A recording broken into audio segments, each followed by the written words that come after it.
ازيكم عاملين ايه؟ يا رب تكونوا بخير. معاكم سارة عبد العاطي، وهنعمل النهارده مع بعض الزبيب. هنعمله بطريقه سهله جدا جدا وبسيطه في البيت، ونتيجته مضمونه، مفيش اي فرق بينه وبين اللي بنشتريه من بره. الفرق طبعا في السعر، فرق كيلو العنب عن كيلو الزبيب فرق خرافي. تعالوا مع بعض نشوف الطريقه. اول حاجه هنا انا معايا كيلو من العنب. يفضل طبعا عند اختيار العنب اللي انا هعمله زبيب يكون الحبايه بتاعته صغيره، يكون طعمه مسكر، وتكون لونه اصفر شويه عشان ده هيفرق في لون الزبيب في الاخر. انا طبعا للاسف الشديد ما كانش متوفر عندي العنب اللي انا بقول لكم عليه ده، فجبت النوع ده.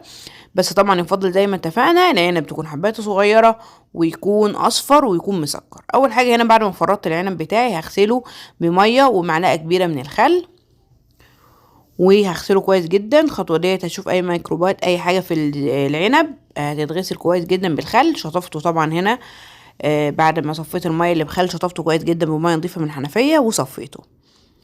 وبعدين عندي هنا بقى ميه بتغلي على النار، حطيت فيها معلقه كبيره من الزيت. الزيت ده هيخلي الزبيب بتاعي يلمع شويه.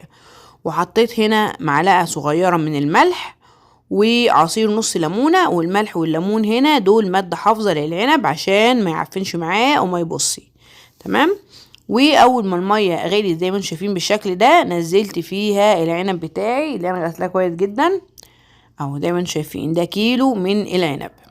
هنزله في الميه السخنه بتاعتي واستنى لونه هيبدا يغير. اول ما عنبتين 3 يطلعوا على السطح كده على الوش زي ما انتم شايفين طفوا كده، مش هخلي العنب بتاعي كله يطفو. اول ما حبايتين 3 من العنب يطلعوا على السطح بتاع الميه كده، هبدا اطفي النار وهصفي على طول العنب بمصفى زي ما انتم شايفين، وهحطه على جنب. تمام. يبقى الخطوه دي مهمه جدا جدا. الميه مش هتغلي ولا اي حاجه خالص، هو العنب بس اول ما تطلع حبايتين 3 على السطح بطفي النار واصفيه على طول.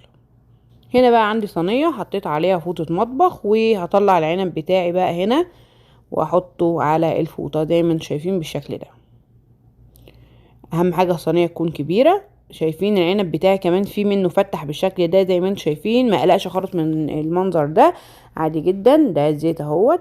الفتحه دي هتخلي العنب بتاعي يطلع الميه اللي فيه بسرعه وهينشف بسرعه معايا، ولما هيتحول لزبيب يعني الفتحه دي مفيش اي مشكله.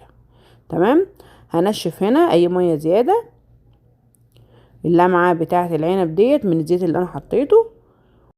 وهغطي العنب بتاعي، دي طرحه شيفون خفيفه، ممكن اغطيه باي حاجه خفيفه عندي علشان لما احطه في البلكونه او على السطح ما يجيش عليه اي تراب او اي حشرات.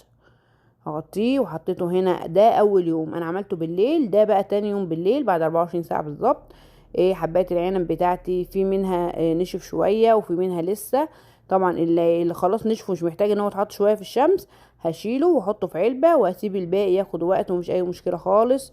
ده بقى هنا اهو، ده تاني يوم زي ما انتم شايفين بقى خلاص اهوت كله ينشف ويتحول لزبيب اهو بالشكل اللي انتم شايفينه ده.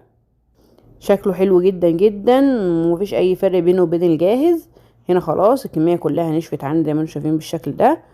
طبعا هنا الزبيب بتاعي طويل لان اصلا الحبايه اللي انا مستخدماها طويله، انما لو كان عنب صغير كان هيبقى زي الزبيب اللي مشتريه من بره مفيش اي فرق. هنحطه بقى في كيس ونشيله في الفريزر، بيقعد من السنه للسنه مفيش اي مشكله. اتمنى الفيديو يكون عجبكم، ما تنسوش تعملوا لايك. كانت معكم ساره عبد العاطي، والسلام عليكم ورحمه الله وبركاته.